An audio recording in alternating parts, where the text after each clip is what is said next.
It's not in our package, though, the change. No, it's not. This is a change to what we have.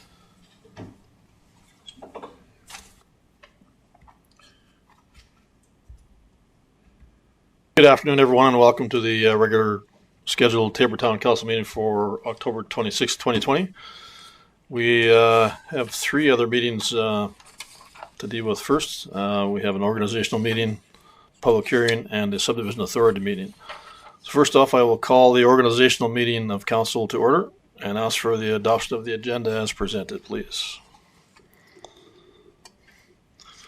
Councillor Garner. Mr. Mayor, I can move that we adopt the agenda as presented. Motion on the table.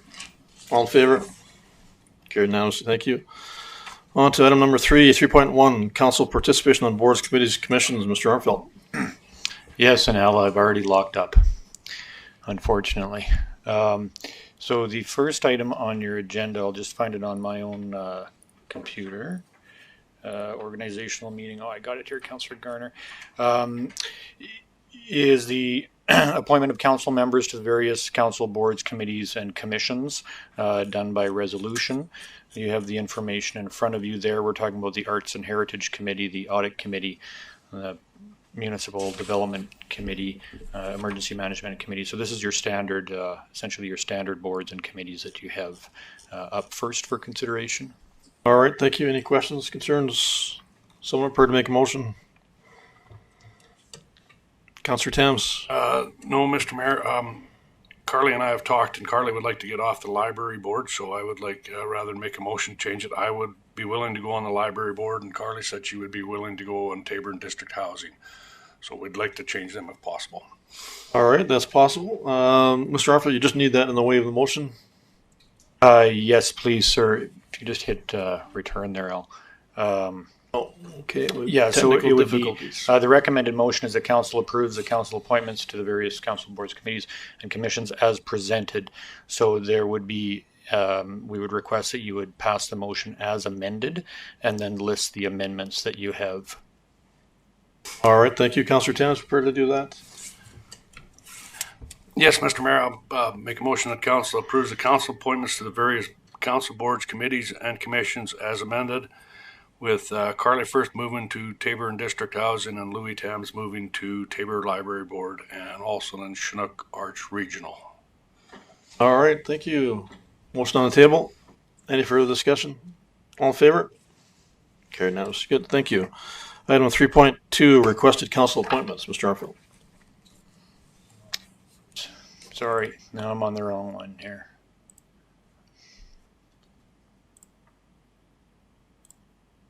No, this is not going to happen there. Okay, Al, I need some more help up there. I'd like to be on item 3.3, ad hoc committees, when I get back to that page. I'm on my, I got it here, Councillor Garner. So that council approves the requested appointments of council members of the various boards, committees as presented. So this one's for the, just let me scroll down. Yeah, so these are for the committees that you share externally with your partners. So Barron's, Eureka Warner, Chinook Arch, and the Intermunicipal Development Committee, the Joint Economic Development Committee, Taber and District Chamber of Commerce. So these are all boards, committees, commissions that you sit on with your counterparts from the region. All right, thank you. Any questions, concerns arising? Someone prepared to make a motion? Councillor Garner. Yes, Mr. Mayor, I'm prepared to make a motion that council approves the requested appointments of council members to the various boards and committees as presented, a listing which is attached to and forms part of these minutes. All right, thank you. Councillor Bruin, you had a question? I'm sorry, I don't see Highway 3 committee on there.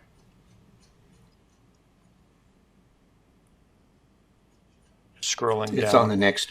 Yeah, so the ad hoc committees will be the ones next, and that's for the All Highway right, 3. Councillor Firth, you also had a question?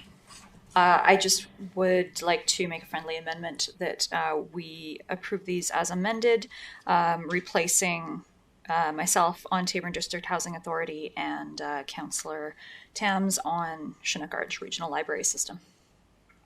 If you would accept that. Great. I can Thank accept you that for the gladly. amendment. Recognize Councillor Stravos, you also had a question? I was just going to clarify that also, Your Worship. All right, thank you. Friendly amended motion on the table. Any further discussion? All in favor? Carried unanimously. Thank you. Item 3.3, ad hoc committee appointments. Mr. Arfield. Yeah, so these are your ad hoc committees. These committees come up from time to time. So here you have your Highway 3 committee, your monthly meeting with the mayors and reeves, shared services, South Grow Traffic Committee, and those such ad hoc committees. As a note, we have added the Tabor Trout Pond Committee. You'll see to the bottom of that, and we discussed that during our agenda preparation meeting, Mr. Mayor. All right, correct. Thank you. Any questions, concerns arising? Someone prepared to make a motion?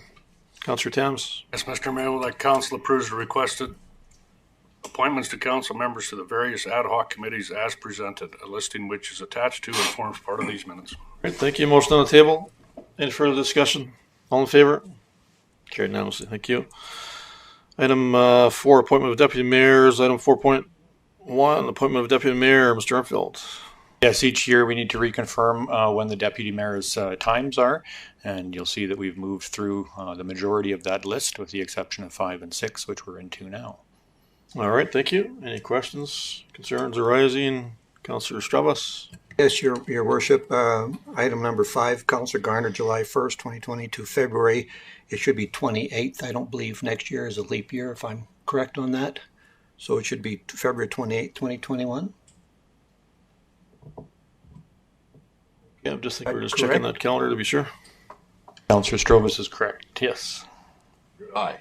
All right. Thank you. Thank you for that catch, Councillor Stravas. All right, someone prepared to make a motion. Councillor Firth. Mr. Mayor, I move the council approves the appointment of deputy mayors for an 8-month term as follows. Do you want me to read them all out? So the last two that With apply. the exception, okay. So Councillor Garner, July 1st, 2020 to February 28th, 2021. And Councillor Stravas, March 21st, 2021 to October 23rd, 2021. All right, thank you. Motion on the table. Councillor Stravas, you had a question also? No, sorry, I was just going Okay. to make the motion. Motion Thank on the table.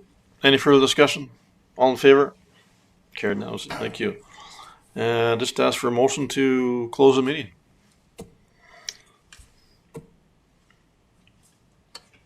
Councillor Firth. To close the meeting. Motion on the table. All in favor? Carried now. Thank you.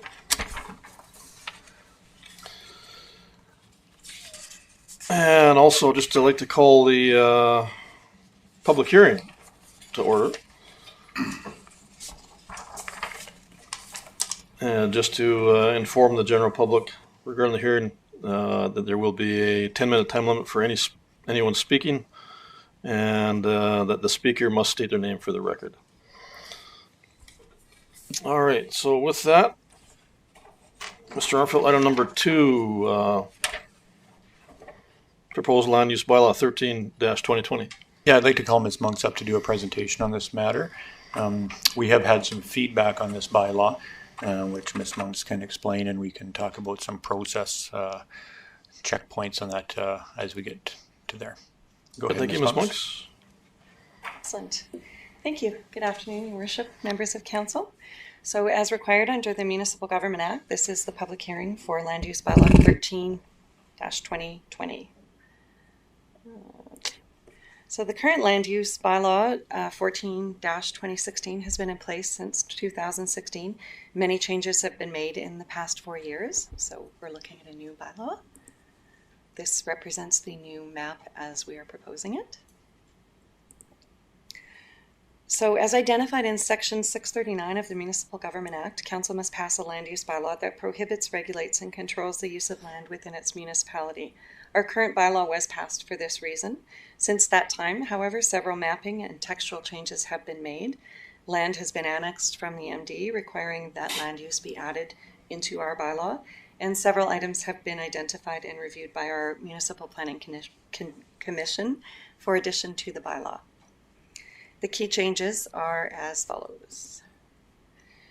So we have added some new land use districts, ability to approve uses similar to those defined in the bylaw, secondary suite updates, deck and patio updates, live-work unit addition, shipping container requirements, parking and signage updates, and the removal of food trucks. So under new land use districts, we have proposed the addition of a neighborhood commercial district as a specific use. So this will allow for developers to use this product when planning out their neighborhoods. The district is currently permitted within residential land use, but as a separate district, it can then be used as a more valuable planning tool and advise the public in advance of when it's being used in a neighborhood.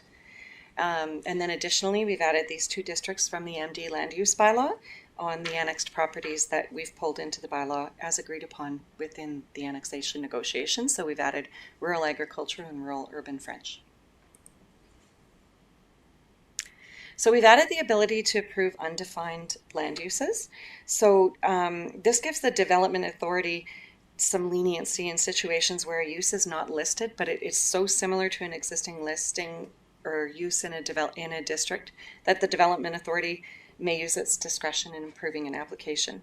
So this can provide us with a better level of service because we're not requiring an applicant to go through a land use bylaw amendment before being able to apply for a particular development. Secondary suites have had some additional clarification for applicants as well as the addition of this graphic. It's been somewhat confusing in the past. We've also amended the attached secondary suite, a maximum size. So it currently is just 70 meters square. Now we've added it to be less than the floor area of the principal dwelling. So in this situation, you could have a basement suite that was relatively the same size as the upper suite instead of minimizing it to 70 meters. But then we've also, if a suite is larger than 75 meters square, it will now require 2 parking stalls so that we don't run into conflicts in the neighborhood when there's not enough adequate parking for larger basement units. So for decks and patios, we've just done some clarification. In the existing bylaw, setbacks and calculations have been inconsistently applied, which causes issues when a homeowner is seeking a compliance certificate. So just by adding these defined setbacks and clearer definitions, this just provides a more easily understood and consistent application for homeowners and builders. Live-work units. This is one of those items that we had kind of worked through MPC on. This allows in certain districts, the downtown, the commercial convenience, neighborhood commercial, light industrial and medium industrial, an ability to have a business below with a residential dwelling above. The only difference is from this and suites is that the live-work unit must be operated by a permanent resident of the dwelling. So this, we hope, will add some ability for people to be able to afford to have their business not only as a home-based business but an actual storefront and then live above that. Shipping containers. We've actually added these in. They are not currently a use in our land use bylaw, so we've added them only to specific districts: commercial convenience, light industrial, medium industrial, heavy industrial, and institutional recreational. So this just will provide a storage option for businesses, but will require that they have to be painted or clad to a certain standard so that it potentially could match the business itself or just be more attractive to the area. They'll be limited based on parcel size. They will not be allowed to be connected to services, and they will be located in rear or side yards only. Parking and signage section, we've had some minor changes to this. Minimum parking requirements have been reviewed against bylaws in other municipalities in our region. Applicants were pointing out to us that Tabor was a little bit more stringent with some of our uses. So in some instances, not all, we have reduced the requirement where it seemed feasible. Signage types have been updated as some signs were just slipping through the cracks. And as well, we added a new use for open house signage so that we could be more definitive with that.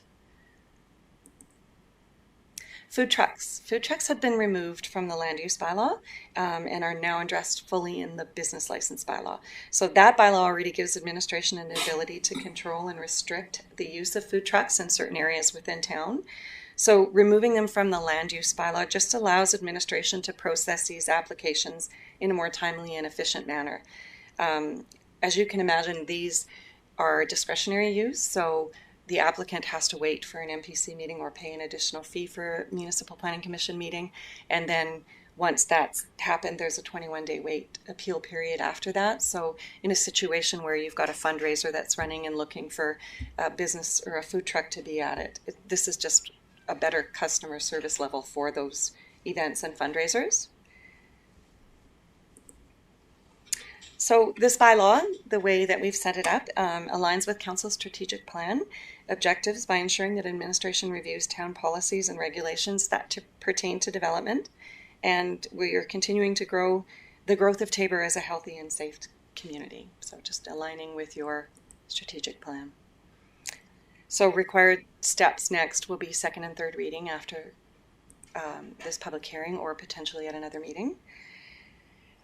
So we've sent out circulations to directly impacted landowners as well as corresponding with developers and builders throughout this process. A newspaper advertisement was placed August 22nd and September 2nd to advise of the opportunity for consultation and review of the new bylaw, which has been available on our website for comment for several months now. September 9th and 16th, an ad was placed to advise of the 2 open houses that were being held on September 17th. We had minimal attendance at those open houses. October 14th and 21, an ad was placed to advise of this public hearing today. And so now administration is just has a proposed amendment that we'd like to discuss further. Either I can advise you of the situation now, and then there can be further discussion either at second and third, or we can have that discussion now. We have received correspondence from the landowner of 6 properties located in the industrial district along 64th Avenue. We've also had discussions with another owner of an additional 5 properties in that same general vicinity, also industrial.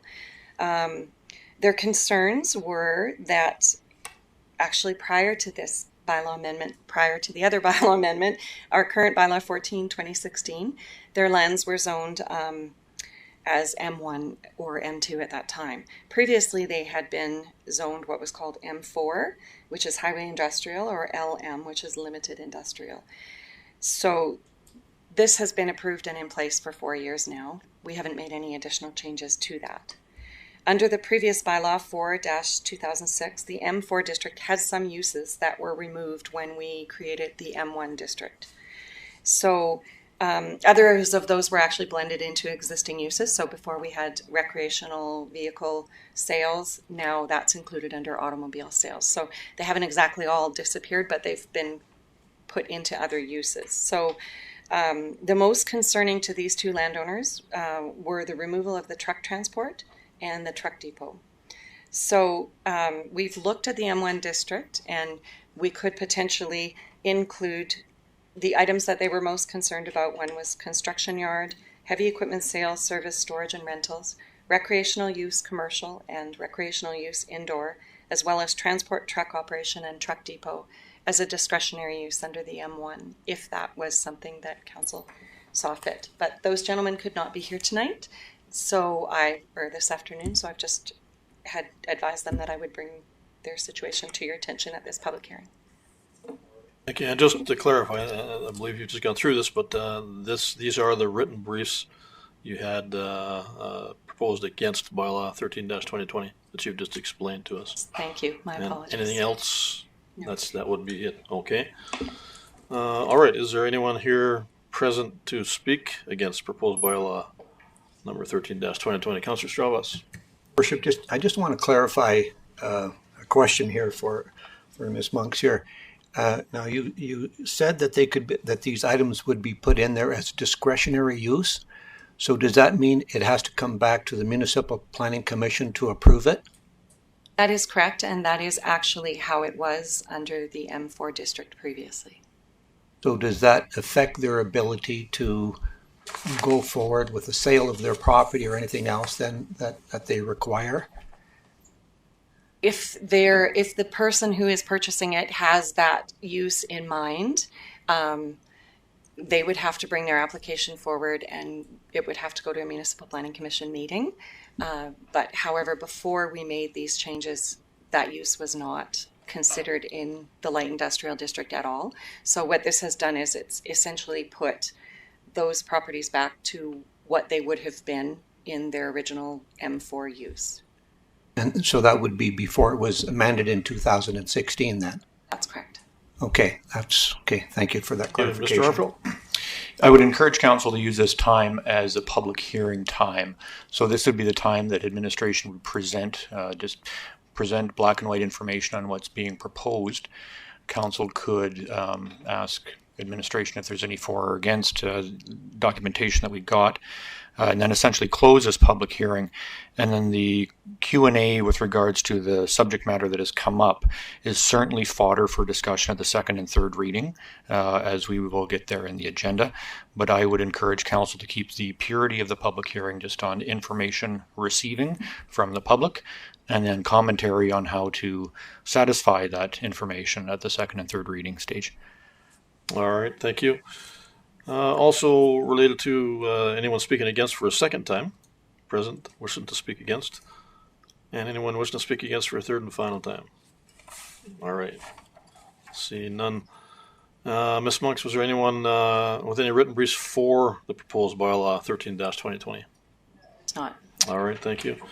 Anyone here present wishing to speak for bylaw 13-2020? Anyone wishing to speak for bylaw 13-2020 a second time? And anyone here wishing to speak on bylaw number 13-2020 for a third and final time? Seeing none, I hereby declare the public hearing now closed. All right, and on to the regular, pardon me? No motion required for that, no. Okay, thank you. On to the subdivision authority meeting, call that meeting in order and ask for an adoption of the agenda as presented, please.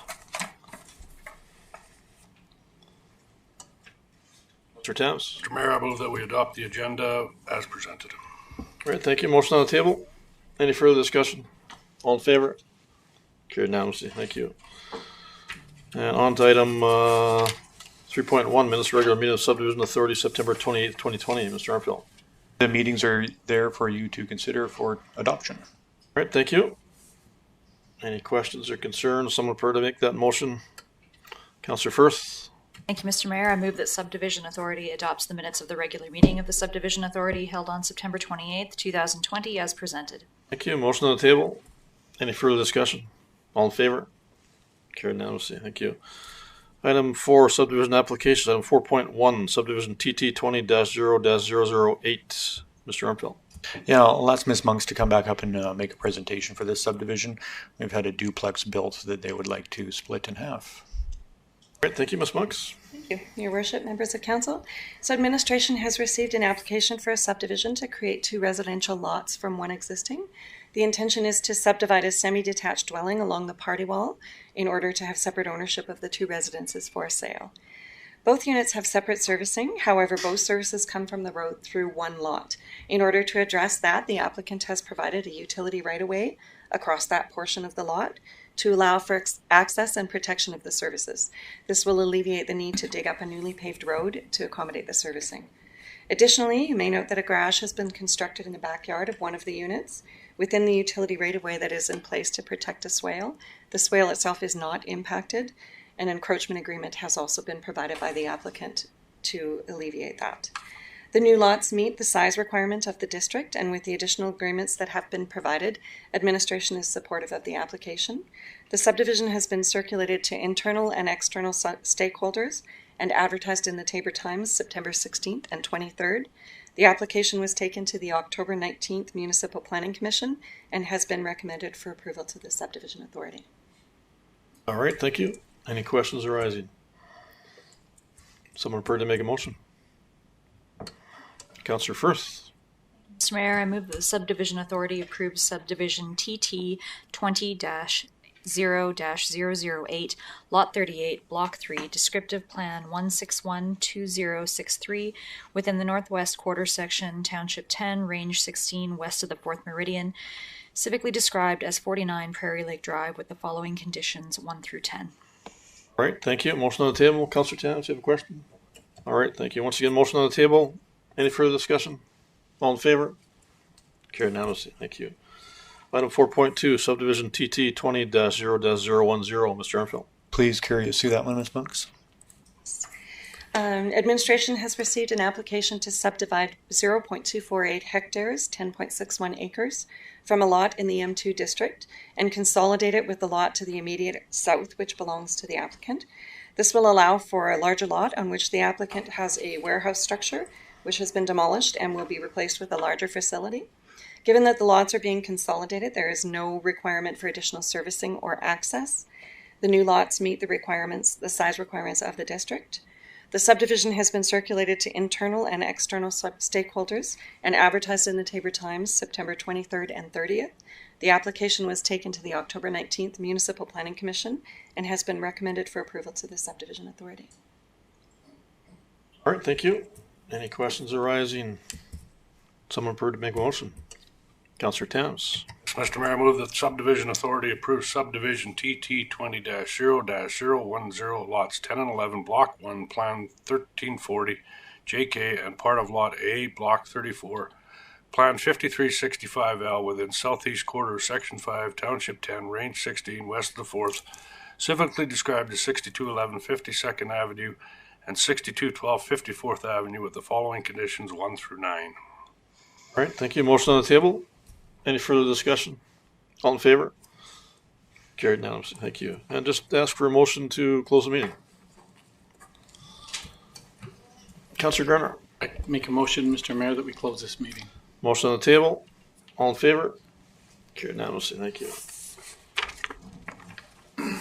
And on to our regularly scheduled Taber Town Council meeting. Call that meeting to order and ask for an adoption of the agenda as presented, please. Councillor Beckering. Thank you, Mr. Mayor. Move to adopt the agenda as presented. All right, thank you. Motion on the table. All in favor? Carried unanimously. Thank you. Item 3, adoption of the minutes. Item 3.1, minutes of regular meeting of council, October 13th, 2020. Mr. Armfield. Again, these meeting minutes are there for your consideration. All right, thank you. Councillor Bruin. I'd like to make a motion, Mr. Mayor, that council adopts the minutes of the regular meeting of council held on October 13th, 2020 as presented. Thank you. Motion on the table. Any further discussion? All in favor? Carried unanimously. Thank you. Item 3.2, minutes of special meeting of council, October 19th, 2020. Mr. Armfield. And these meeting minutes are here for your consideration. All right, thank you. Councillor Thames. Mr. Mayor, the council adopts the minutes of the special meeting of council held on October 19, 2020 as presented. All right, thank you. Motion on the table. Any further discussion? All in favor? Carried unanimously. Thank you. Item 4, no business arising minutes. Item 4.1, 2021 operating budget. Mr. Armfield. Yes, I'd ask Mr. Orwa to come up. This council has talked about the 2021 operating budget fairly extensively. I do have a very quick presentation just to run through as Mr. Orwa is getting settled. If you council has any questions for his for detail, you can certainly go to Mr. Orwa. But in the conversation that has been had, there's the essentially why are we here? Why are we where we are at? Tax revenue and acquisition of tax revenue for a municipality is actually a very straightforward equation. Total municipal assessment gets set by the province in the first quarter. That assessment gets multiplied by the mill rate that essentially gets set in the second quarter by the municipality.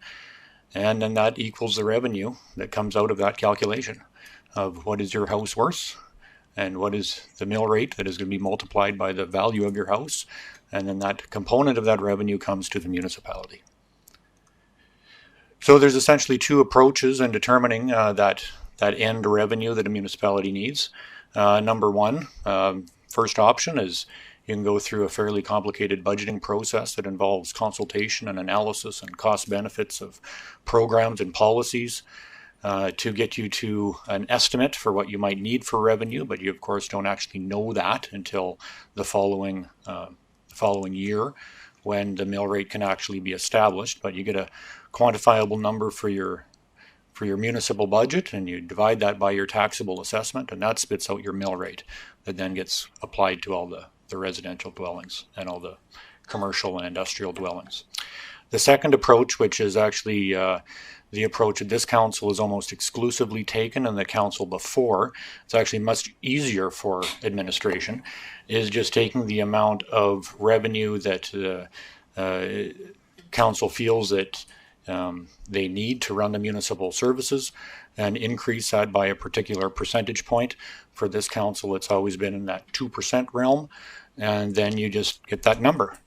and then administration goes to work with finding the policies and programs that can fit within that number. So that is where we are at. Essentially, it's that option 2, where council has directed the number, and we are now fitting everything within that number that council has said increase that number by 2%. So you can see the revenue increases over the last 7 years. On the top line, you have the Alberta's Consumer Price Index and the tax rate increase on the bottom. So the Bank of Canada likes to keep that Consumer Price Index at about 2% a year. They're not doing bad job on that. Over the average of the last 7 years, we've been at a 1.84 Consumer Price Index increase in Alberta. And the tax rate increase over that same time that council has implemented is actually at 1.32%. So there is about a half a percentage point difference there between the CPI increase and the tax rate increase that this council has advocated for in your term and council previous. So given that there has that difference explained there, how has administration dealt with that in the past 7 years?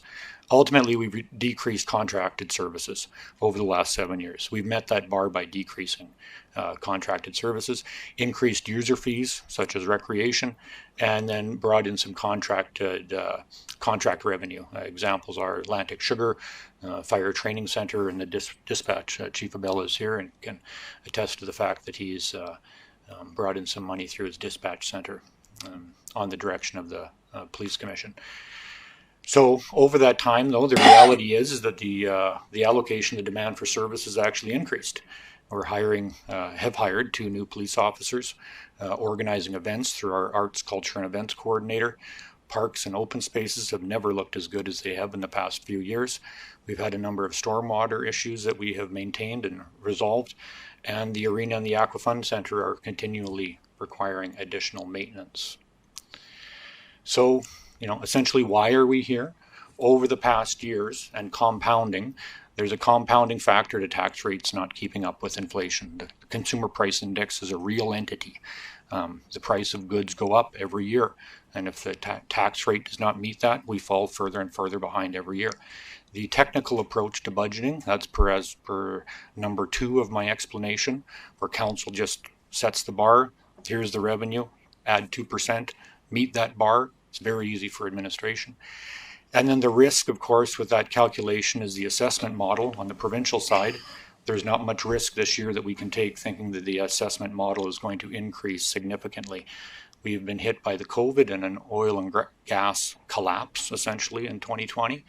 And Alberta's economy has shrunk. They're proposing by about 10%, between 9 to 11%, depending on which pundit you listen to. So essentially that is why we are where we are at with this cash crunch in 2021. And we've been around having this conversation with council for the last 3 or 4 meetings. And with that, that's just kind of my philosophy of why we are here, where we are at. And I can leave this up to council now. And if they have any questions of Mr. Orwa, technical questions, he's here to answer them. All right, thank you. Councillor Stravas. Yes, Your Worship, to Mr. Orwa. I understand that the provincial government has released some most funding. Is that reflected in our current operational budget? No, that has not been included. It's not reflected in there? It's not reflected in there. So then we need to re-examine the budget then and put that in so that we have an accurate picture of where we're going forward? Thank you very much for that question. If you look at the most, the funding that you just asked, that funding has very specific guidelines and what needs to be done with that money. It is COVID-related funding and can never be used to apply or to balance any budget. And I would just like to share something with you to answer you in the next 2 or 3 minutes. Some illustration here for you.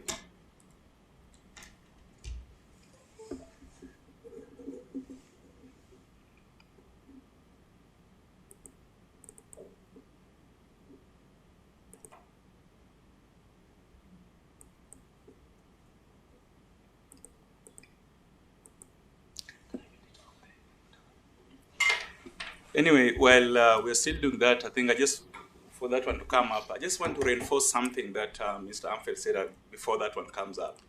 The municipal, I think he mentioned something very important. I hope you picked it up.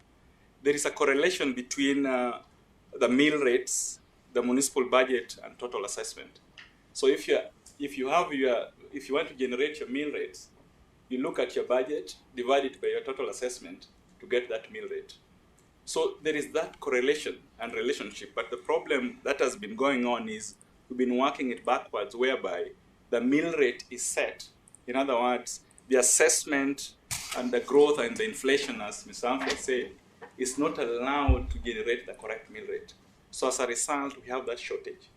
It is that budget piece, which of course from his illustration was showing it as revenue. So for you to get the real revenue to run municipal programs, the assessment must be allowed to flow with inflation and growth so that it generates the correct mill rate. So I just wanted to reinforce that area before I continue. And it is those municipal programs that, of course, we now classify them differently as one, residential, non-residential, farmland, and so and so. I just want to answer, because let's stop us with a few illustrations here. So this is the most program that the questions just raised. Now it came September 21. We had up to 30th of October to sign the agreement, which has already been signed by the CEO and his worship. Now, there are some specific guidelines here that cannot allow us to plug this as part of the revenue to balance the budget. So now, if you see from here, it is specifically experienced significant operating impacts due to COVID-19. But I want to take you down here. This particular grant is supposed to be spent between April 1 to March 31st of 2021. And it has to be COVID-related, and we've been given some guidelines. So at the end of the day, we will be giving the government what we call a statement of financial expenditures, illustrating between that time period how we've used this funding. So we cannot plug it as a revenue source to balance our budget. Now, if you go back again, if you come in here, some more illustrations here.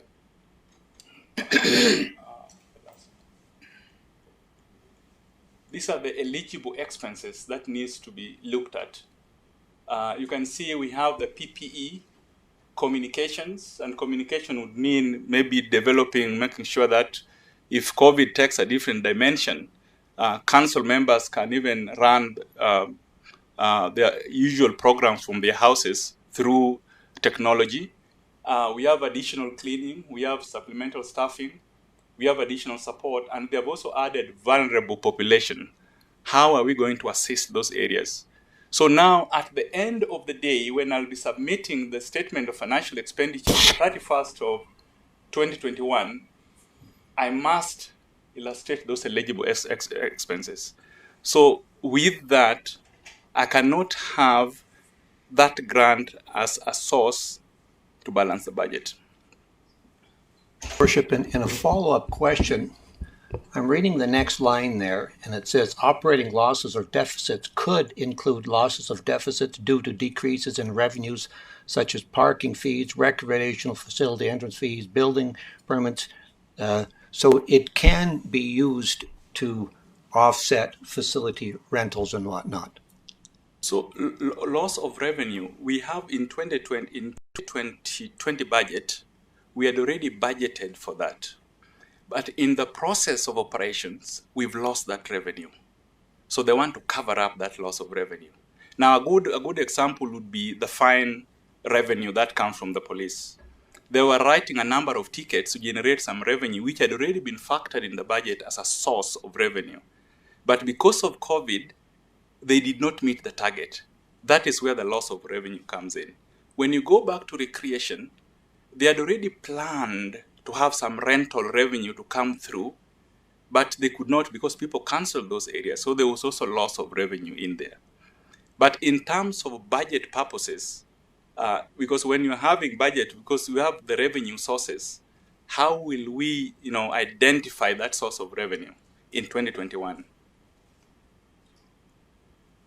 Well, I'm sorry, but I still think that this I'm not fully understanding, because it's my understanding that this money can be used to cover deficits and operating expenses, and I'm just not quite 100% following your thought processes on this.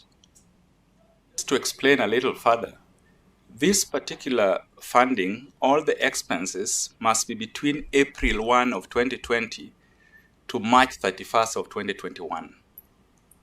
Now, the 2021 budget goes until end of the year, which is 31st of December. So at the end of 31st of March, we have to submit a statement of financial expenditure. So if we have it as a revenue source, that means that I need to illustrate that expenditure that will go beyond March 31st, which will be up to December 31st. So Mr. Orr, the police budgeted for $500,000 and they only got $400,000. Can you not use $100,000 of that to offset that income loss? That can be used, but I think the best way to approach that would be if council wants to apply money from the reserves, then we'll use money from the reserves to offset that budget, but we cannot use the grant itself as a source of revenue. So what that means is whatever we didn't anticipate and we get our money back, we can offset that by putting up in the reserves at the end of the year or the end of 2021. But if I put, for example, I put the amount as part of source of revenue, I'm not very sure how I'm going to illustrate that in terms of when I'll be giving the government statement of financial expenditure at end of March of 2021. Jarville? Yeah, Mayor Prokop, if I can help. This funding is for 2020, essentially. This is money that we lost in 2020. Again, this money does not have anything to do with 2021, really. Okay, though we would like to stretch it out and solve our problems, just unfortunately, it don't stretch like that. We lost revenue when the pool was closed, for instance. We closed the aquafund center. So this money can be utilized to bolster up that line item to decrease if we do find ourselves in a deficit position when we reconcile 2020. But this money has nothing to do with 2021. If that's just the easiest way to look at it. This is 2020 support. This is not 2021 support. All right, thank you. Worship, in a follow-up, I follow that. I understand that. But we've had losses if we put that money, cover that money to go into the losses that we incurred in 2020. We will have an operating excess that we can carry over for 2021, which would then therefore alleviate some of the concerns we have in our 2021 budget. May I, please? That is exactly my last statement that I made. The best way to approach it is to get money, for example, from the operating reserves to offset the budget. So that will be a line item as a revenue source to balance the budget. Then at the end of the year, we look at the savings to ensure that we replace that money back into the budget. But specifically using this fund as a line item, as a revenue source, would be very, very difficult, especially when you are giving back the statement of financial expenditure. And if I can answer, Mr. Mayor. What Councillor Strovis is talking about is essentially stabilizing the budget, using unspent revenues from the previous year to move it into the current budgeting year, which we've actually already done with 2021.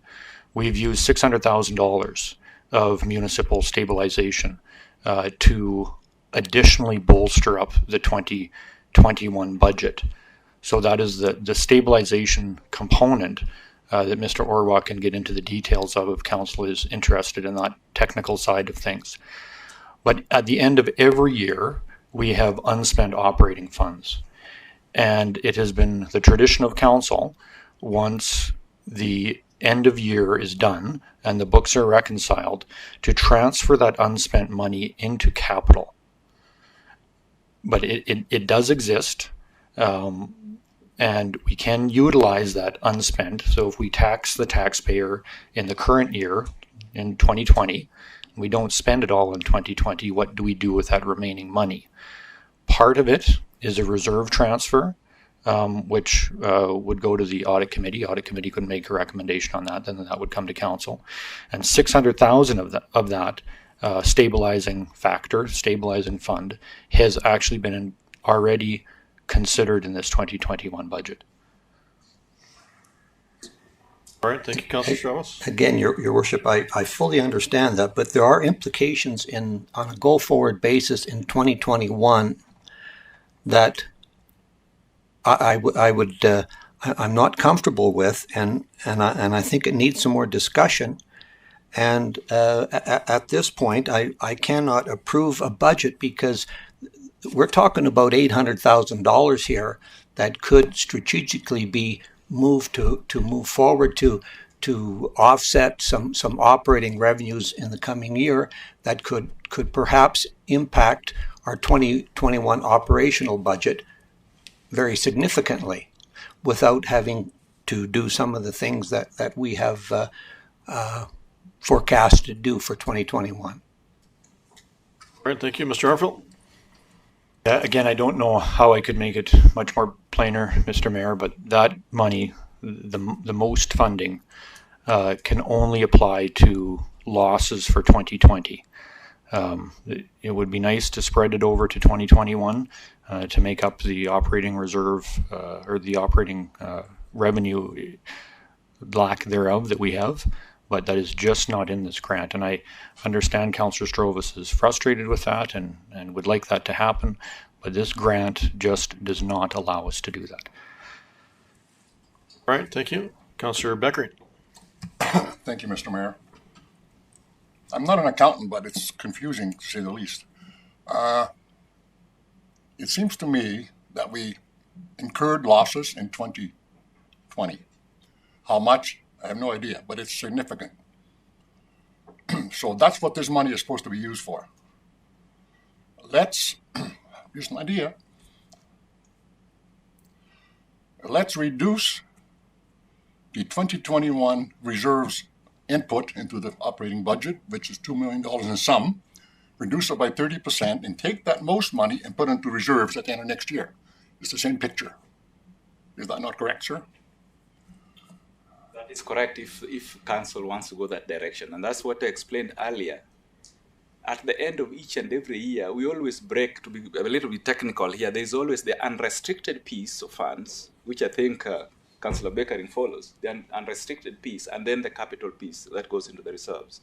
The unrestricted part is not restricted for anything, so council can use it for anything. So for this particular one, council can decide to go and dip their fingers into that reserves, right? And then we wait and see after submitting all our expenditures at the end of 2021 on the 31st, and then roll over what we have there to offset what was used. That can be possible. But using the grant itself will be against the rules and guidelines. And one particular thing why I'm saying this is, if we can't account for this fund properly, what we have here is you must return to the government, and I don't want to cut a check back to the government.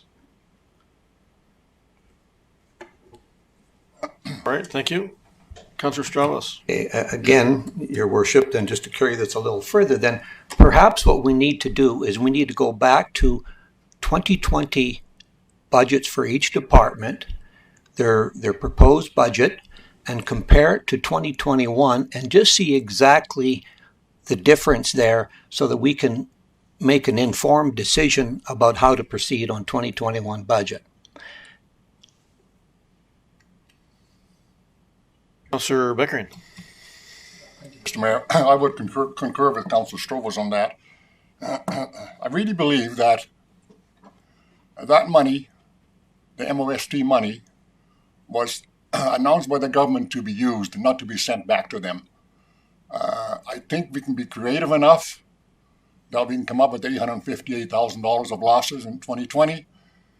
And my suggestion to put that into reserves for next year, reduce the reserves into the operating budget by $800,000, let's say. Bingo, we got a balanced budget. Now, this is very simplistic.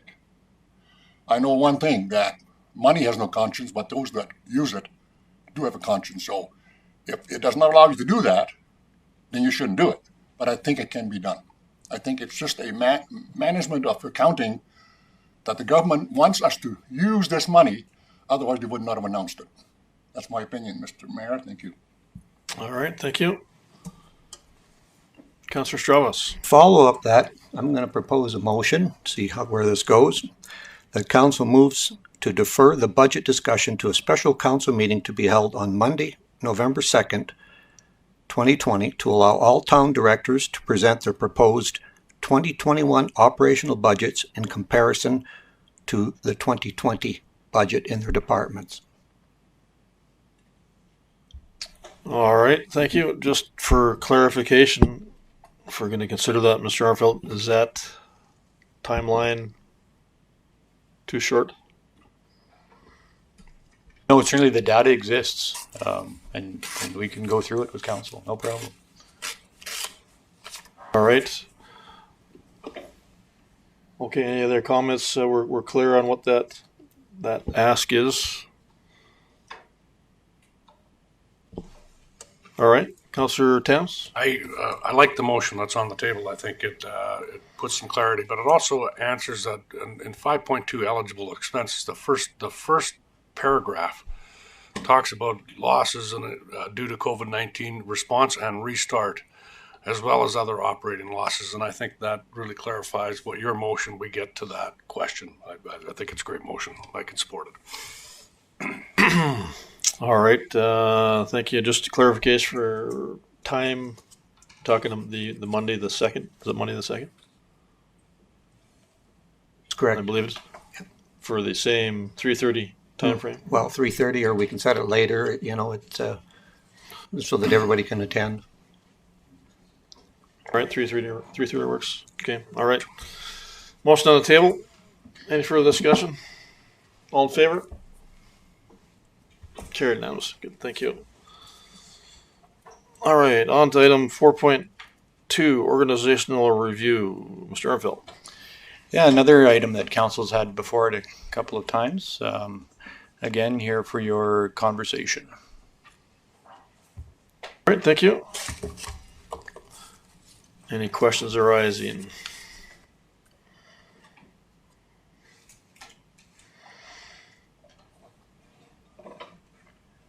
All right, someone prepared to make a motion?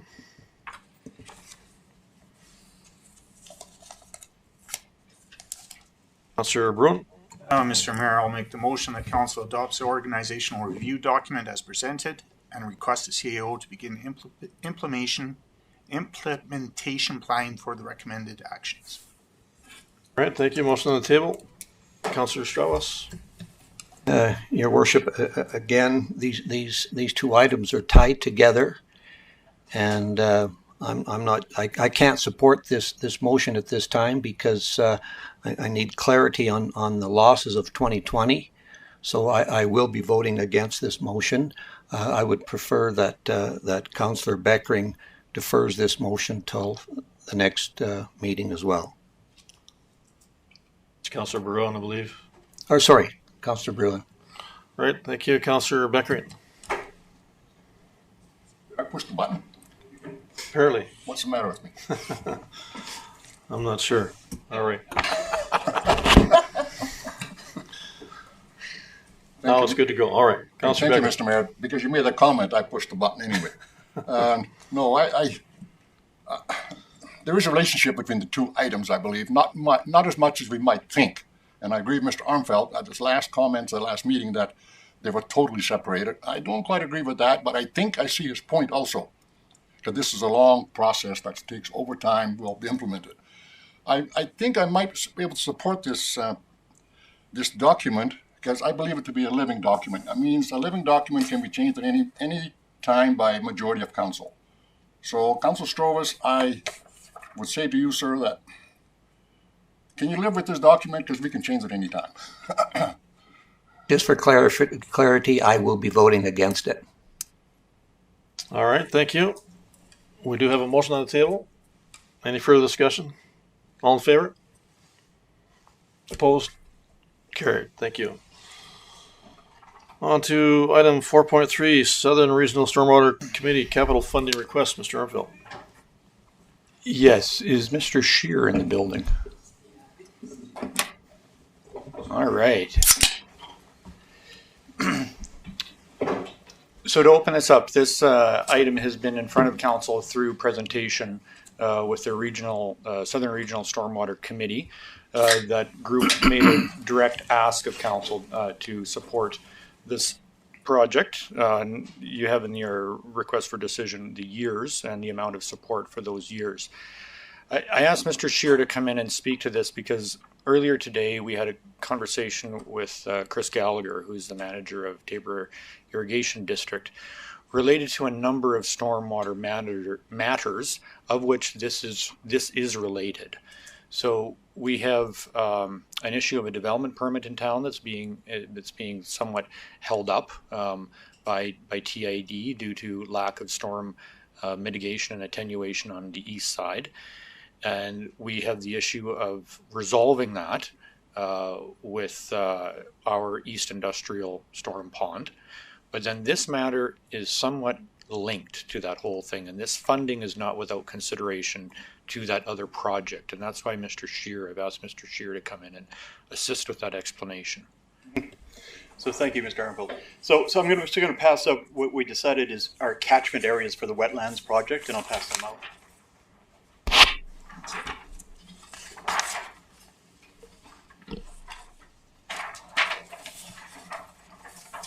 Thank you, Gary.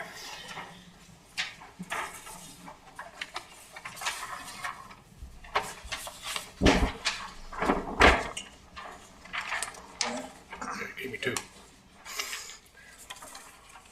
You'll see there's quite extensively, we've moved a lot of water from the south. Almost over half of the southern areas now are going to be diverted to the wetlands project. Quite a bit of the industrial area, catchment H7, H6, H5, H4, as long as the F1, F2, F3. We've actually, with our 56th Street project, we moved a lot of water straight north through the existing storm pond. With regards to Atlantic is going to be managing their own stormwater. And they asked that they can divert that water into this system, but that's going to require a conveyance agreement between the town and Atlantic, and that'll be coming to council for approval at a later date. So essentially what we're looking at is these catchment areas, and we talked to TID and they love the catchment areas. We're diverting all the water away from the lateral, which currently all the southern area goes down Highway 3 straight into their lateral. So everything will be diverted now into the wetlands project, underneath CPR railroad tracks, use of the ditches, and then off into 57th Avenue. You can see there'll be a sedimentation area, the wetlands project. One big thing we got out of the meeting today, if council agrees to go in with the horseshoe project, there's always going to be a risk of flooding in the area. The pond is designed for 1 in 100 year flood, but there's also a risk of more flooding. Anytime we get 3 or 4 major events, one after another, it reacts larger than a 1 in 100. So TID says, look, if there's a chance that your stormwater could flow over into TID reservoir, if that case happens and council's on board with funding this project, then they will allow the excess water to flow into Tabor Lake with no discharge rate or treatment. So we found that was very essential to the overall design of the Southern Alberta Stormwater Management Plan, and that be a part of it would be a good thing for the town of Tabor. And just to close then, if you can imagine that when runoff goes, it fills a bathtub. Just imagine this pond is like a big bathtub. So the agreement and the conversation that we had with TID earlier today indicating that if council was to support this funding, what that would allow is there to be a bigger outlet to that bathtub. So the bathtub could get smaller because the outlet gets bigger. And that is the advantage to the town of Tabor. The stormwater pond that Mr. Scheer is contemplating, the East Industrial Storm, would not have to increase in size so significantly because the outlet to that bathtub was increased in size due to our participation in this endeavor. All right, thank you. Councillor Stravas. Yes, Your Worship. Then the question to administration is, we've allocated roughly $7 million for that wetland facility. Could we reduce that amount and divert that money from the wetland project into this horsefly project? Two separate sources of funding, or two separate projects. The funding's still the same, but you have Project A, Project B, and both fundings are different. Council would have to support this project. We could maybe look at MSI funding, things like that for this. Thank you, Councillor Beckery. Thank you, Mr. Mayor.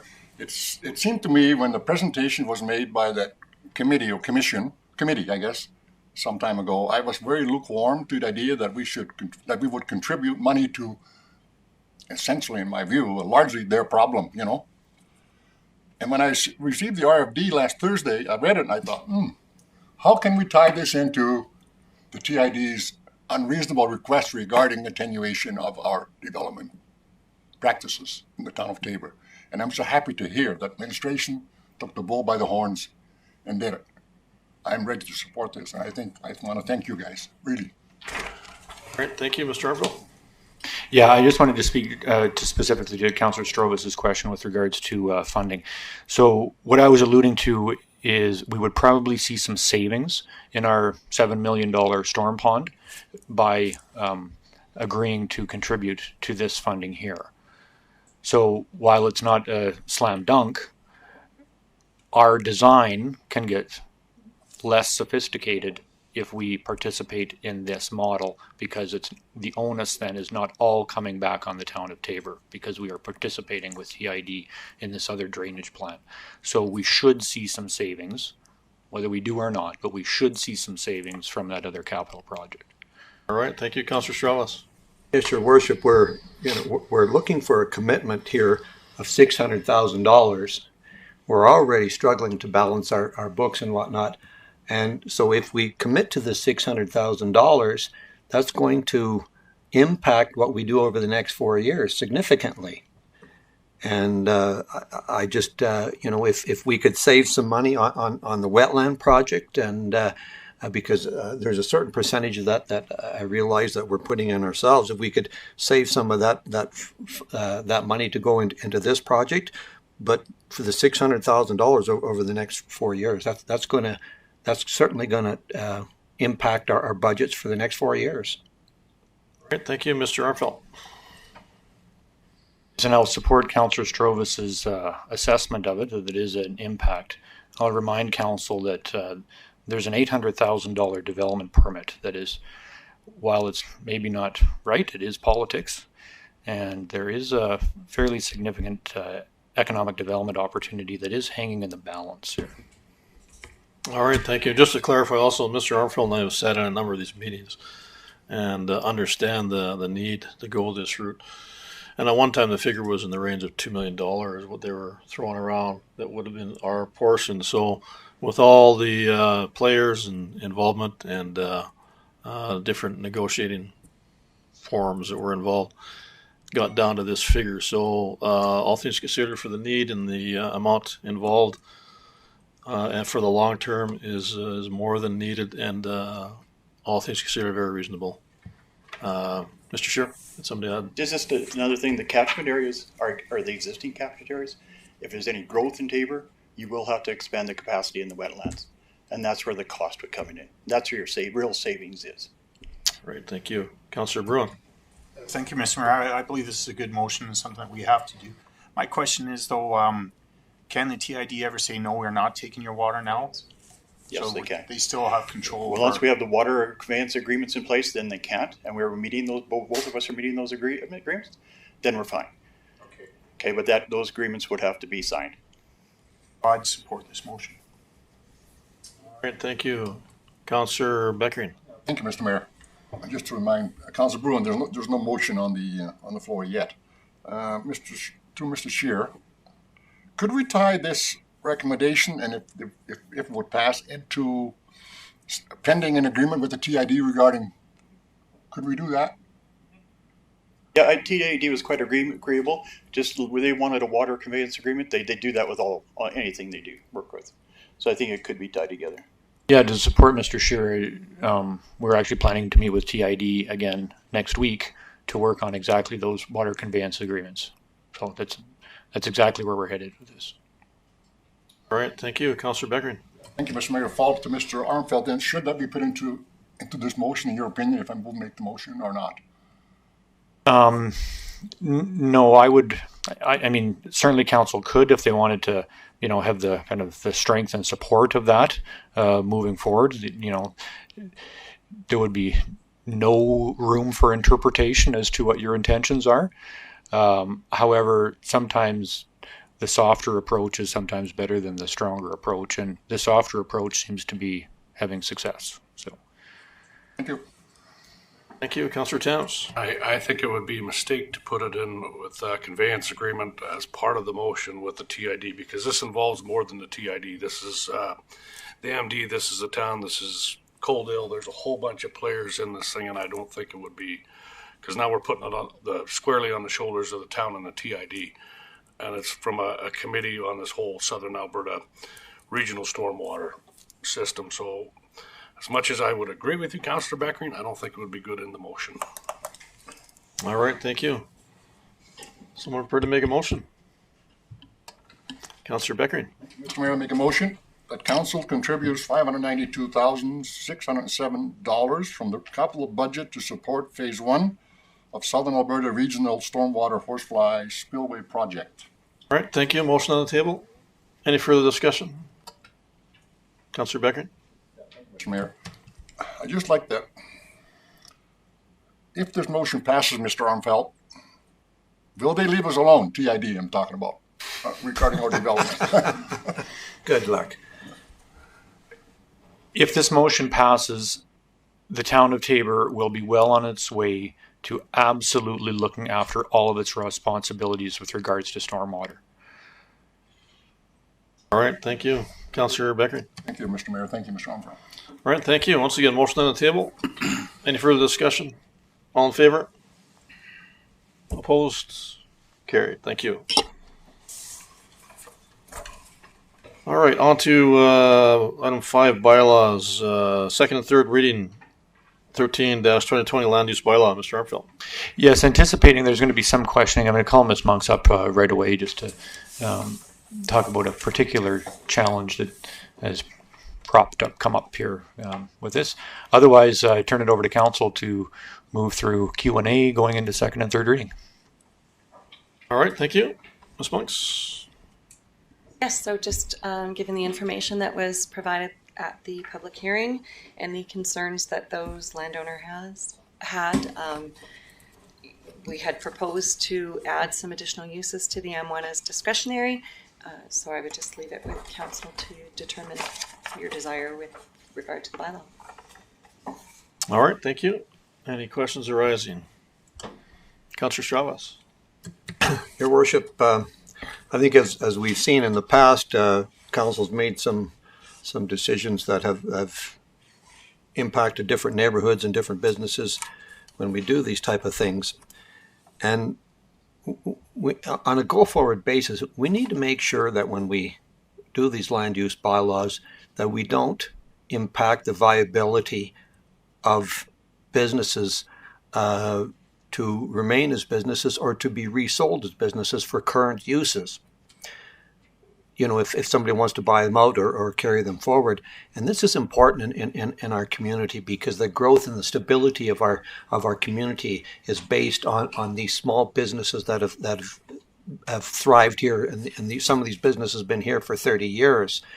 And I just want to reiterate that being a small business owner, I'm impacted by other businesses coming to town, the downturn of the economy, and as a business owner, our nest egg, our retirement benefit is the ability to sell our land for its full value. And these individuals are coming to that situation now where they're looking at cashing in on their nest egg, and then all of a sudden they're limited to as how much they can get for that property. And I just want to make sure that the changes that we're making here, they're able to utilize those properties and sell those properties for their original intent. And, All right, and thank you. I imagine, Ms. Monks, you're giving me that okay, that this will be all cleared up here with this here document. Sorry, through his worship. We received the letter from the landowner in question and reviewed the land uses that he was concerned with and compared the M4 district to the current M1 district, which resulted in adding those 6 additional uses back into as a discretionary use. So still to be able to have some ability to potentially require additional screening or whatever we needed to do to make those uses work adjacent to residential development.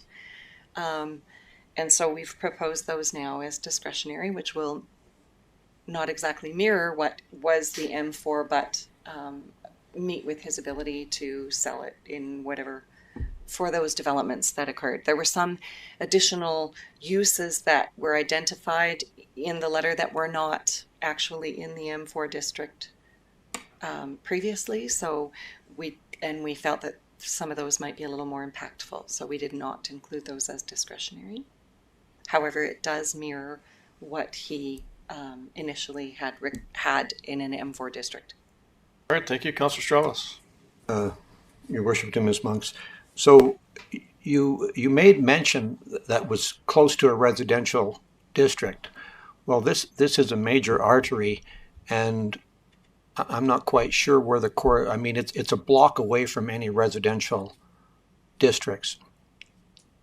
Through the chair, or through his worship, it actually isn't. It's adjacent to the women's shelter, and then immediately to the south of some of the lots, there is residential just kind of at the end of that cul-de-sac that one of the properties is at. So for some of them, they could potentially have been rezoned to M2, which was the request, but the M2 includes uses such as agricultural processing, cannabis processing as permitted uses. So once you've got those uses as permitted, then you lose that ability to potentially buffer those with fencing, landscaping, whatever it is that you might be able to add if it was a discretionary use. So as I indicated, the M4 district essentially was highway industrial, which is what this light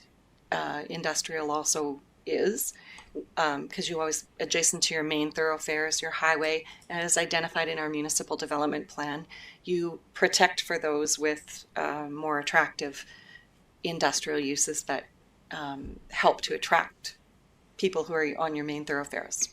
So that was the intent behind the district in the previous bylaw, and it is the intent behind our district now and the municipal development plan work that was done at the same time as the new bylaw. So that allows for those lighter uses. So again, the other landowner that had gotten a hold of us was indicating that the truck transport was really where their biggest pinch point was. So if they weren't able to do that, it would really impact them, as well as this gentleman. So that was what we had proposed, is not to change the intention of the district, which would be what would happen if we moved these lots to an M2. There are other potentials for council if they preferred to, do some spot zoning in the area. It's not always desirable to do that, though. And as I'd indicated, we do have a close proximity to the women's shelter up in that area as well. So you want to be a little mindful of the adjacent neighbors. All right, thank you. Just to clarify, so the 6 points you refer to takes care of this for the business owner's concerns, correct? Yes, that's correct. So that can be added to both the second and third reading. as far as the bylaw? And If that's council's intent, or we Just- could, for clarification, I believe that's where we're going with this. Councillor Strauss? Yes, Your Worship, I'll support the second reading on this, but I would like to defer the third reading to the next meeting, just so that these landowners can meet with you and are comfortable with the changes before we go forward on this year, because whether delays in another couple of weeks or not shouldn't impact the overall decision process of this. Do you follow that? Is that? yes, certainly. Just a clarification question. Being we've had a first reading that didn't include this, does that change anything, Mr. Arfeld? No, Your Worship. In fact, I'd recommend that you can give this bylaw second reading as presented this evening, and then kick it back to administration. It's actually what I would rather.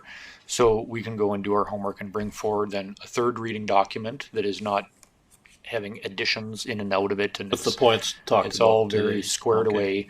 And then Okay. you can give third reading as amended, All right. if Perfect. that's your wish. Or don't give either reading, but if you want Right. to do one, don't do both. Okay. Good. Thank you. Councillor Thames. Mr. Mayor, I'd like to make a motion that council gives second reading to bylaw 13-2020 as presented. All right. Thank you. Motion on the table. Just, excuse me, Your Worship, should that be as amended? Because this is won't new, be amended new until the third information reading. to it?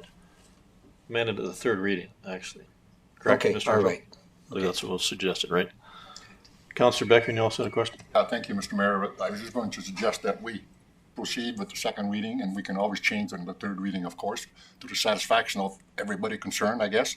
I guess my comment would be, wouldn't it be much easier to revert it back to the original zoning as opposed to changing the permitted uses, and because it becomes somewhat convoluted again and again. Also, for the next seller of some property down the road. Because I think the whole point of the matter is here that these landowners were under an M2 zoning, or an M1 zoning, or M4 zoning, yes. But that zoning is, M4 is now highway industrial, right? The M4 zoning, through his worship, the M4 zoning doesn't exist in our Okay. current land use bylaw. So, Mr. Mayor, if I may, just to clarify it. These people are not happy with M1, and they were M2. So let's revert back to M2. What's the big deal? Your Worship. Mr. Arfeld, yes. There is an assumption that this was an M2 zone, but that assumption is not a correct assumption. The landowners in this case, had an external third party do an appraisal for them. That appraisal wrongly identified this property as M2. That is why this M2 concept is within the conversation, not because it has anything to do with the town. The previous land use that was amendment that was done about 4 years ago, there was, I think, 5 or 6 different industrial zones contemplated within that land use bylaw. We boiled those 5 or 6 industrial zones down to 3: light, medium, and heavy.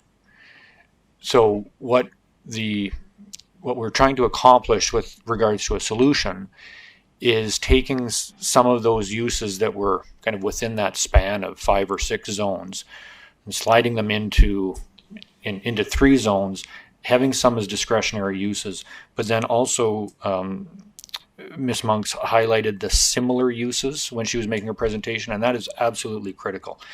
That is a real benefit to economic development, that we can just take something that's similar, that's being proposed, that was there before, or that's like another use in the land use bylaw, and then issue a permit off of that. These parcels, just being a planner and seeing what's there, the building is established, the lot is established, there is very little open footprint around that building.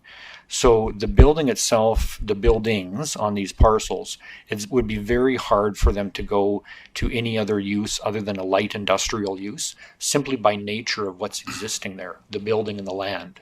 You're not going to have a whole bunch of lay down yards or outside fabrication going on because there's no space for it. So the land actually pigeonholes the use more than the bylaw does, and we've created a way through the bylaw that enables us to permit whatever is similar. That's All why right. we're proposing the strategy that we're proposing. Thank you. All right. Once again, do you have a motion on the table? Any further discussion? All in favor? Carried unanimously. Thank you. Moving on to item 5.2, bylaw 17-2020, Tabor Municipal Police Commission bylaw. Mr. Armfield. Our guests who have waited so patiently. Double time and a half, boys. Commission Chair, Mr. Sorensen, and Chief Abella. First up, have a municipal bylaw commission amendment to propose. All right, thank you, gentlemen. I don't have actually anything prepared to present. I think you have the documents in front of you that just go over our changes. All right, thank you. Any questions arising? All right, someone prepared to start off with the motions required. Councillor Firth.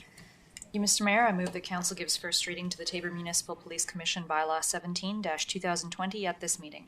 Motion on the table. Any further discussion? Councillor Beckering. Thank you, Mr. Mayor. I'd just like to ask the two council members on the Tabor Municipal Police Commission if they vetted this particular changes to the commission bylaw. Councillor Bruin, Councillor Strauss. Councillor Strauss. Yes, Your Worship, to Councillor Beckering, we have vetted through them, and they've worked hard at them over the summer, trying to clean them up and to their best ability. But as the world changes, they're living documents, like you had indicated previously. Sure. Right, thank you. All right. Once again, motion on the table. Any further discussion? All in favor? Carried unanimously. Second motion requirement. Councillor Tams. Mr. Move that council gives second reading to Tabor Municipal Police Commission bylaw 17-2020 at this meeting. Motion on the table. Any further discussion? All in favor? Carried unanimously. And the third motion requirement, Councillor Garner. Mr. Mayor, I move that council unanimously agrees to proceed with third and final reading to Tabor Municipal Police Commission bylaw 17-2020 at this meeting. Thank you. Motion on the table. Any further discussion? All in favor? Carried unanimously. Thank you. And the third reading requirement, Councillor Bruin. The fourth, that council gives third and final reading to Tabor Municipal Police Commission bylaw 17-2020. Right, thank you. Motion on the table. Any further discussion? All in favor? Carried unanimously. Great, thank you. On to item 6 action items. Item 6.1, Tabor Municipal Police Commission Policy Manual. Mr. Armfield. Related to the item that you just passed is an amendment to the policy manual consistent with that bylaw that you just amended. Chair Sorensen. Once again, I don't have anything to present. I believe you have all the changes in front of you. We're here to ask or answer any questions you may have of us. Right, thank you. Councillor Beckering. Thank you, Mr. Mayor. If I may, Chief Abella, anything glaring changes that we should take note of? Because I didn't read the whole thing. It's too long. Your Worship, through to Councillor Beckering. The changes primarily around the code of, conflict of interest section, specifically within the document, as well as the necessary changes required to amend the Secretary's position to either a member of Commission or an employee of the Commission. Sure. All right, thank you. Any other questions arising? Councillor Towns? Yes, Mr. Mayor, I move that council adopts the Tabor Municipal Police Commission Policy Manual as presented. All right, thank you. Motion on the table. Any further discussion? All in favor? Carried unanimously. Great, thank you. Thank you. Be excused. Absolutely. Thank you, guys. All right, on to item 6.2, Recreation Lighting Retrofit RFP Award. Mr. Armfield. We have some great news from Ms. Phillips this evening. Go ahead, please. Great, thank you. Ms. Phillips. Good afternoon, Your Worship and members of council. Administration applied for a grant for an energy audit through the Municipal Climate Change Action Center, or MCCAC. Two of the projects identified in this energy audit was to replace the lights in the aquafund center and the community center to more energy efficient LED lights. The town was successful in the grant application through MCCAC for the LED light replacement projects for both the aquafund center and the community center. A request for proposal was issued for both projects. The successful proposals for both the aquafund center and the community center was PTW Energy Services, who quoted $96,773.20 for the community center and $29,604.48 for the aquafund center.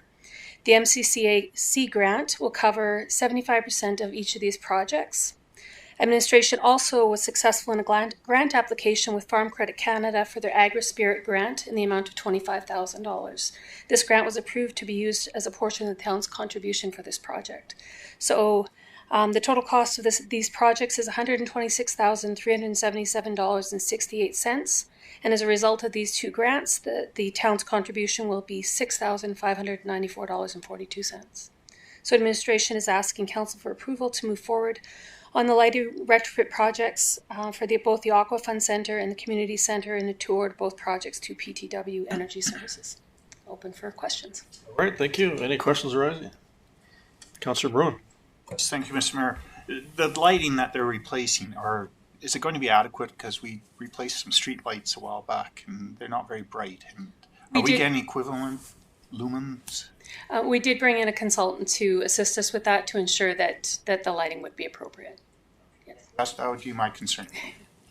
All right, thank you. Councillor Stravas. Yes, just for clarification, Your Worship, to Ms. Phillips here, PTW, who are they? It's a local. Yeah, I know they're local, but you don't know what the PTW stands for or anything. I don't recognize the name. It's a newer company or a company that's retrofitted themselves or something. Unfortunately, I don't have that information. I know. I seen they were local, but I'm just trying to figure them into the big picture. All right. They're the only local company. Yeah. Any other questions arising? Someone prepared to make a motion? Councillor Thames. Yes, Mr. Mayor, I will move that council directs administration to award the LED lighting retrofit for the community center to PTW Energy Services in the amount of $96,773.20, exclusive of GST, with $72,579.90 to be funded by the MCCAC grant, and $20,000 to be funded by the Farm Credit Canada grant, and $4,193.30 to be funded from the 2020 operating budget. All right, thank you. Motion on the table. Any further discussion? All in favor? Carried unanimously. Thank you. Second motion. Yes. And also, please. Mr. Mayor, I move the council directs administration to award the LED light replacement for the aquafund center to PTW Energy Services in the amount of $29,604.48, exclusive of GST, with $22,203.36 to be funded by the MCCAC grant, $5,000 to be funded by the Farm Credit Canada grant, and $2,401.12 to be funded from the 2020 operating budget. All right, thank you. Motion on the table. Any further discussion? All in favor? Carried unanimously. Great, thank you. All right, on to item 6.3, South Grow Regional Economic Development. Mr. Armfield. Yes, council has information in front of you that was received from South Grow. Administration's recommendation is really to send this back to administration to do a cost-benefit analysis of to provide council with some more information based off of their request. Turn it over to council for your conversation. Thank you. Councillor Thames. I didn't push button. Oh, sure. Okay. Councillor Beckering. Well, thank you, Mr. Mayor. I'm prepared to make a motion. All right. Council directs administration to prepare a cost-benefit evaluation regarding the South Grow Regional Economic Development membership. Excellent idea. All right. Thank you. Motion on the table. Any further discussion? All in favor? Carried unanimously. Great. Thank you. Item 6.4, whistleblower hotline. Mr. Armfield. Yes, this is to confirm to council, the recommended motion in front of you, that we have made it through Q3 with nobody blowing the whistle. All right. Thank you. Someone prepared to make a motion? Councillor Firth. Thank you, Mr. Mayor. I move the council accepts the statistical report from MNP LLP regarding the whistleblower hotline ethics alert for the period of July 1st, 2020 to September 30th, 2020 for information purposes only. All right. Thank you. Motion on the table. Any further discussion? All in favor? Carried unanimously. Thank you. Item 6.5, Taber Municipal Police Commission report. Mr. Armfield. Yes, getting into the report time of the agenda. This is there for your consideration. If you have any questions, let me know and I'll endeavor to find an answer. All right, thank you. Any questions arising? Someone prepared to make a motion? Councillor Thames. Yes, Mr. Mayor, I move the council accepts the Taber Municipal Police Commission report for information. All right, thank you. Motion on the table. Any further discussion? All in favor? Carried unanimously. Great, thank you. Item 6.6, information to council. Mr. Armfield. Two items. One, the traffic committee meeting minutes. And the next are some changes coming November the 1st to the waste collection system, specifically to the compost service. All right, thank you. Any questions arising? Someone prefer to make a motion? Councillor Firth.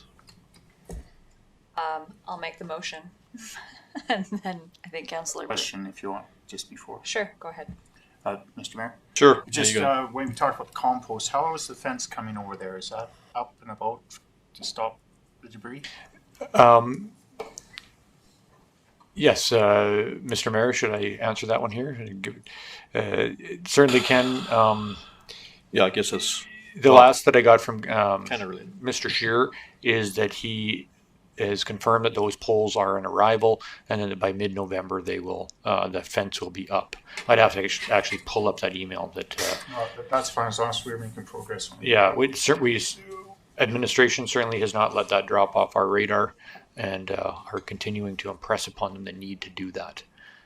All right, great, thank you. And Mr. Shear, if you want a more full answer, just...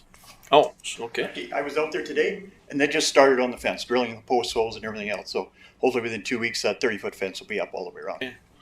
Thank you. Good, all the way around, you mean east and north? Yes. Okay. All the way around where the fence is now, that's where they're going to put that fence. The whole thing? Yes, except where the gate is, naturally. Pardon me? Except where the gate is. So all four corners, basically. So, Mr. Shear, north, south, east, and west is getting a 30-foot fence. Okay, great. Perfect. Okay. Thank you. All right, Councillor Firth, you're up with a motion. Thanks, Mr. Mayor. I move the council accepts the material received in this agenda item as information. Great, thank you. Motion on the table. Any further discussion? All in favor? Okay, now see. Great, thank you. On to department reports. Mr. Armfield. Yes, lead us through, Mr. Mayor. All right. As you usually do. I will go through them. Any questions? Please advise. First off, Administration Service Report. HR Activity Report. Plan and Economic Development. Councillor Firth.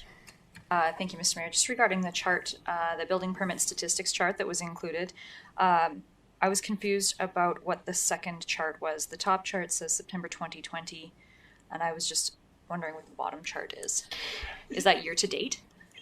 Yeah, so it's a comparison on years. So the top is the September. What do we got there? This is our September compared to the previous year's Septembers, and then this is our year to date compared to the other year's totals. I believe these two are the totals for the other year, and this is our year to date. So you'll see that on the residential side, as predicted with the movement of the emergency services building, we've had a rather banner year for single-family developments. All right, great, thank you. On to Treatment Facilities Public Works Report.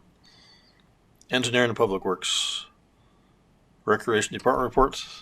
Councillor Firth. Sorry. Again, Engineering and Public Works report. The last item on enhanced sense of community talked about extending the recycling services at the transfer station, including used motor oil and filters and tire collection. We've had some questions about this at Coffee with Council, and I just wondered what the timeline was on those items. Gee, I'd have to get Mr. Shear back in. I know that we've been working with the Alberta Recycling Association on this, but I'm not sure of the specifics exactly. But right. I do know that it's coming. But yeah, unfortunately, I can't give you the specifics on the date. And if he'd fly back in here, he probably could, but I'd have to text him or something. No, that's fine. Okay, perfect. Thank you. Oh, there it is. like the great and powerful Oz, he just appears through the door. We're all 5 seconds late. You have some questions? Yeah, just the oil recycling and the tire recycling at the landfill. The oil containment hasn't come in yet. We're still waiting for that to open in the next 2-3 weeks. It'll be there.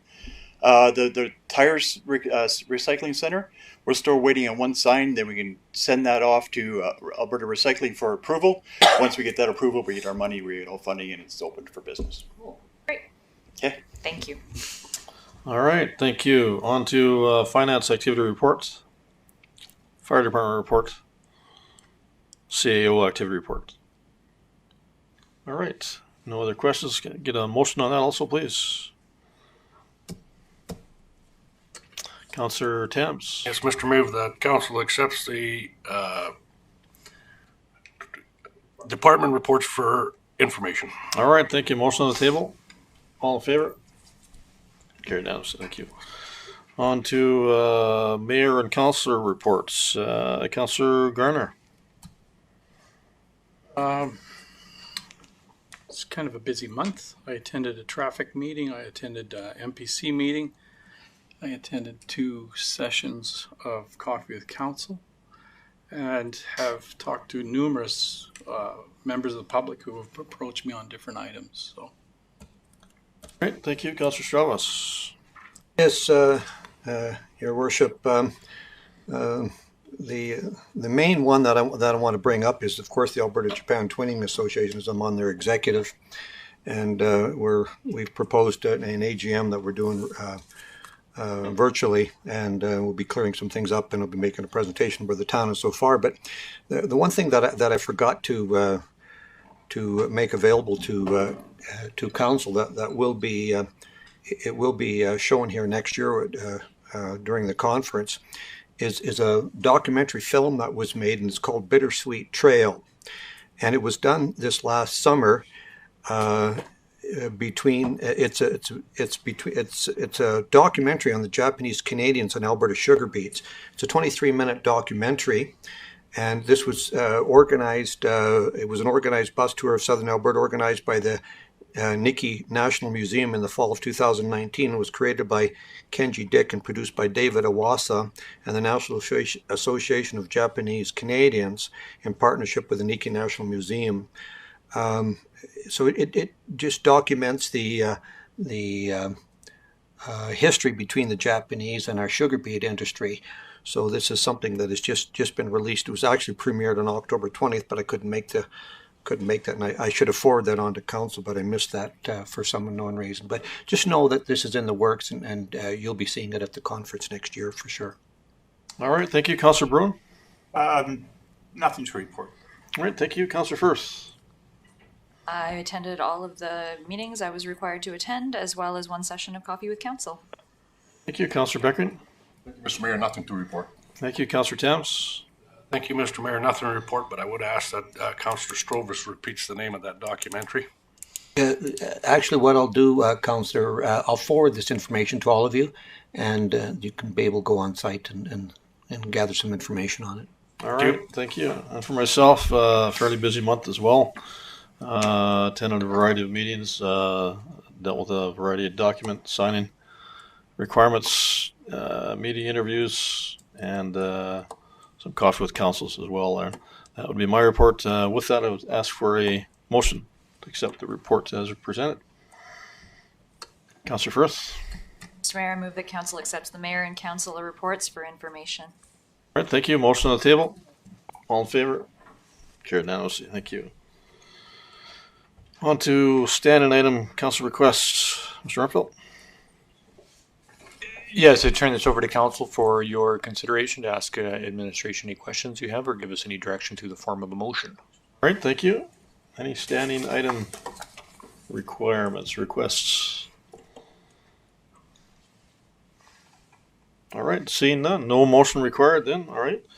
With that, we will move on to our delegation item 7.1 community grant application. Mr. Armfield. Yes, Mr. Brent McCoy is here to make a request on behalf of the Taber District Soccer Association. So, Mr. McCoy, please come up. Mr. McCoy. Good evening, Mr. Mayor, councillors. Thanks for having me. This summer, once we were permittable to play sports and do recreation activities, Taber District Soccer, after canceling our season in 2020, started to do some soccer camps throughout the summer. So we offered 3 nights a week for 3 different age groups for 6 weeks. And then after those camps kind of wrapped up, just talking with Don and Marty at the town about what we want to do for field fees, they recommended to come here and have a conversation about the community grant for the fees for the fields that we do. This year for the soccer camps, we promised once we canceled the season that if we were to run any soccer in the summer that we would run it for free. So anybody who wanted to play would be able to come and play for free. And so we offered that to the public. We had about 150 kids play in the camps this summer. And we paid out of pocket from the Tabor District Soccer Association fund for that. So it's not that we're unable to pay for the fields, but we'd love to see if there's a way that we can partner with that. And if not, that's okay too. So. Great, thank you. Any questions arising? All right, someone prepared to make a motion?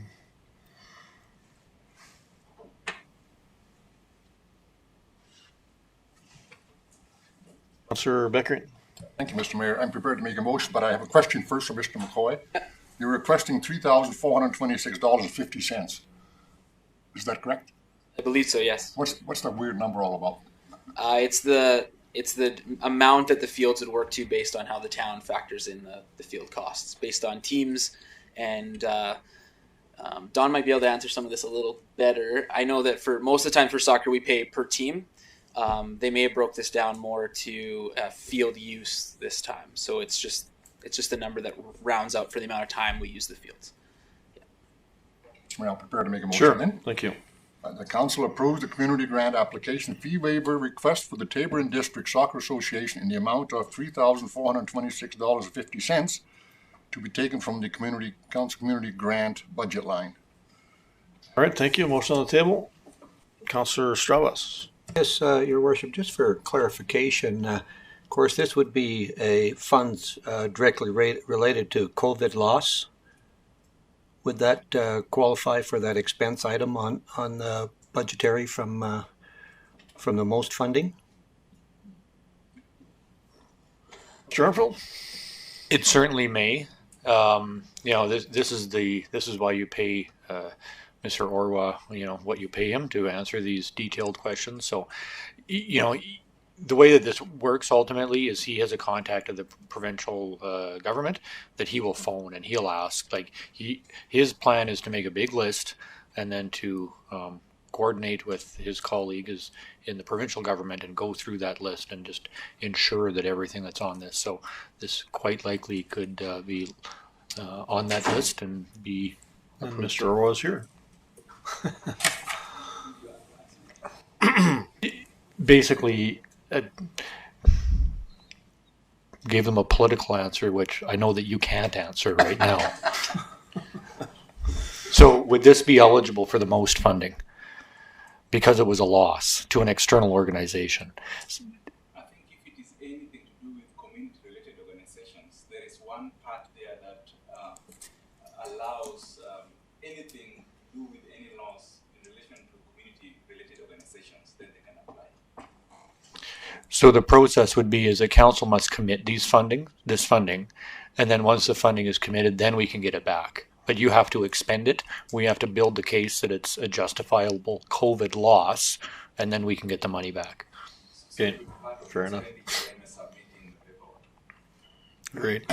Thank you. Councillor Strauss. Okay, well then that kind of answers my question, because I was going to ask, should that be committed through the community grant application, or should that come under that most funding? So if we expend the money, you're saying it qualifies for that most funding. Sir, I'm saying it doesn't necessarily qualify. We will certainly try with the list of everything that we are going to get back through that most funding. We will certainly add this to the list and get an attempt to get this back. But the approach of that most funding is not to change motions to fit within the most funding program. The intent is just business as usual. And we've had additional costs running business as usual due to COVID, then make a big list of those business as usual costs due to COVID, send them to the province, try to get the money back. All right, and this is a process we have to undertake first. I believe this is correct. So, all right, so with that, we do have a motion on the table. Any further discussion? All in favor? Carried unanimously. Thank you. All right, I did speak with Mr. Trevor Bush with Tabor Times earlier today. Said he may not be here, but has he called in or anything that you're aware of? I've had the confirmation, Mayor Prokop, that he has no questions. All right, perfect. Thank you. With that, need to move into closed session and just for a 10-minute break and then move directly back into closed session. Councillor Thames? Mr. Mayor, I make a motion that we move into closed session and reconvene in 10 minutes in open session. Closed session. Yeah, not closed, sorry. I think we need a redo. Yeah, do it the other way around. Mr. Mayor, I move that we close open session and take a 10-minute break and reconvene in closed session. Thank you. Motion on the table. All in favor? Okay, that was great. Thank you. Okay. Screw that up. Yeah. But we knew what you meant. Well, I knew what it meant too, but I did wrong.